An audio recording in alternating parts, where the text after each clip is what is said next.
ভ্যাপসা গরমে হাঁসফাঁস অবস্থা, এক ফোঁটা বৃষ্টি নেই বাতাস, গায়ে তীব্র জ্বালাপোড়া ভাব, সূর্যের প্রচণ্ড তেজ, ঘাম ঝরছে তো ঝরছেই, কখনো একটু আবছায়া ভাব, তবে তা একেবারেই ক্ষণস্থায়ী।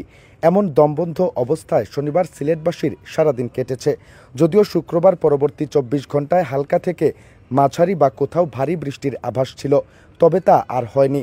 তবে শনিবার সন্ধ্যে 6:30টার দিকে নগরীতে ঝিরিঝিরি বৃষ্টি শুরু হলেও তা কতটা স্বস্তিদায়ক হবে, আদৌ হবে কিনা তা মোটেও বোঝা যাচ্ছে না। শনিবার সিলেটের সর্বোচ্চ তাপমাত্রা রেকর্ড করা হয় 36.1 ডিগ্রি সেলসিয়াস, আর সর্বনিম্ন তাপমাত্রা রেকর্ড করা হয় 26.8 ডিগ্রি সেলসিয়াস। এমন উচ্চ তাপমাত্রায় জনজীবন বিপর্যস্ত হয়ে পড়ে। সকালের পর থেকে অবস্থা অসহনীয় হয়ে পড়ে। একটু স্বস্তির আশায় নিম্ন আয়ের মানুষজন নেমে আসেন ঘরের বাইরে, বারান্দা বা একচিলতে উঠানে বসে বৃষ্টির অপেক্ষা করতে দেখা গেছে তাদের। তবে রিকশা, অটোরিকশা ও ঠেলা চালকদের একটু পরপরই থেমে বিশ্রাম নিতে দেখা গেছে। ঠান্ডা পানীয়র দোকানে ভিড় ছিল লক্ষণীয়।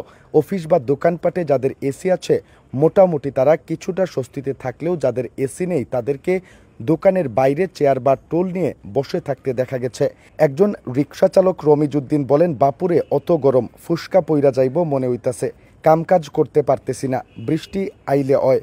এদিকে সিলেট আবহাওয়া অফিসের আবহাওয়াবিদরা জানিয়েছেন, গত 24 ঘন্টায় সিলেট অঞ্চলে এক ফোঁটাও বৃষ্টি হয়নি, তবে বৃষ্টির পূর্বাভাস ছিল।